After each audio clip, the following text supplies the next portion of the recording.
Recipe பீஸா.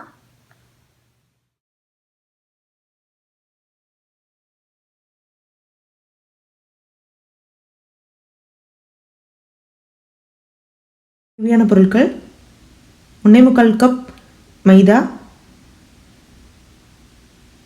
East 1.5 teaspoon, உப்பு 1 teaspoon, சீனி 1 teaspoon, cheese, tomato sauce, அது போக vegetables, onion, capsicum, olives, tomato, mushroom இந்த மாதிரி கட் பண்ணி வச்சுக்கோங்க. ஃபஸ்ட்டு இந்த பீஸா டோ செய்கிறதுக்கு எல்லா ட்ரை இன்க்ரீடியன்ஸையும் ஆட் பண்ணிக்கோங்க. ஆக்டிவ் ட்ரைஸ்னால் வார்ம் வாட்டரில் ஒரு 20 மினிட்ஸ் போல் வெளியில் வச்சுட்டு அதுக்கப்புறம் இதில் ஆட் பண்ணணும். இன்ஸ்டன்ட் டீஸ்னால் இது மாதிரி டேரெக்டாக ஆட் பண்ணிக்கலாம். அது எல்லாத்தையும் இப்படி மிக்ஸ் பண்ணிவிட்டு வார்ம் வாட்டர் ஆட் பண்ணி மாவு பிசைய வேண்டியதான். மாவு பிசையும் போது ரொம்ப டைட்டாக இருக்கக்கூடாது, ஸ்டிக்கியாக லூஸாக இருந்தால் கரெக்டாக இருக்கும். 3/4 டம்ளர் தண்ணியாச்சு இந்த பீட்சா டோ ரெடி பண்ணுறதுக்கு. அதுக்கப்புறம் இந்த பீட்சா டோவை ஒரு 20 to 30 மினிட்ஸ் அப்படியே ரெஸ்டிங் டைம் விட்டுருங்க.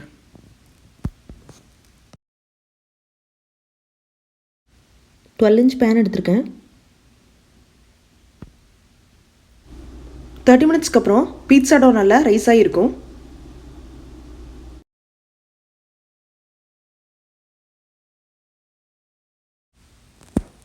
இந்த மாதிரி நல்லா ஸ்ட்ரெச் பண்ணிக்கோங்க.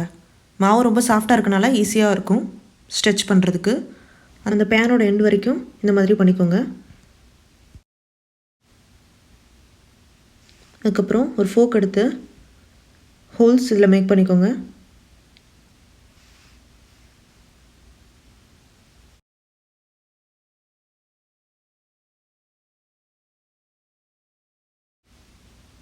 அதுக்கப்புறம் இதில் டொமேட்டோ சாஸ் அப்ளை பண்ணிக்கோங்க.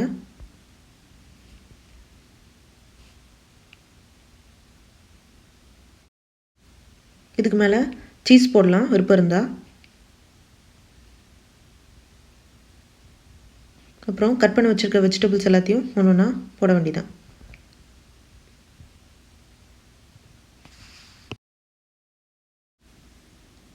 டொமேட்டோ கட் பண்ணும்போது அதில் விதை இல்லாமல் கட் பண்ணி வச்சுக்கோங்க. அப்படியே எல்லா வெஜிடபிள்ஸையும் ஒன்று ஒன்றா ஸ்ப்ரெட் பண்ண வேண்டியதான்.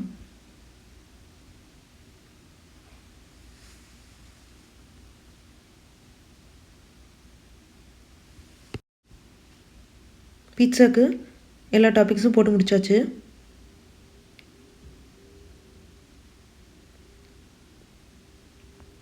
கடைசியாக சீஸ் ஆட் பண்ணால் முடிஞ்சுது. மொசரல்லா சீஸ், செடா சீஸ் எது வேணால் ஆட் பண்ணிக்கலாம். நான் இங்கே செடா சீஸ் ஆட் பண்ணியிருக்கேன்.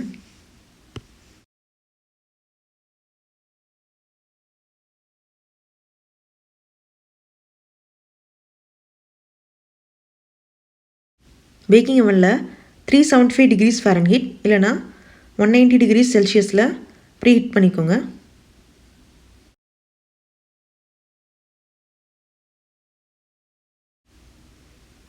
ப்ரீ ஹீட் ஆனதும் அவனில் உள்ளே வச்சுருங்க.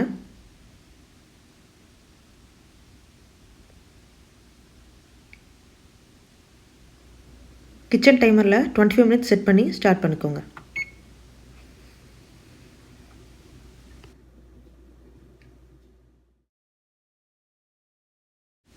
அவ்வளோதான், பீட்சா ரெடி.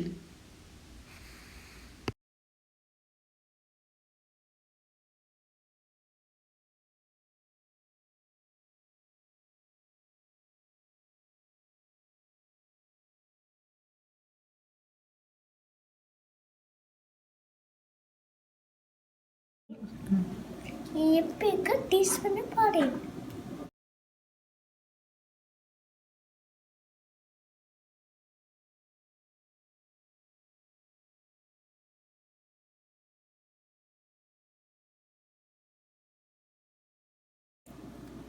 எப்படி இருக்குது? நல்லா இருக்கு.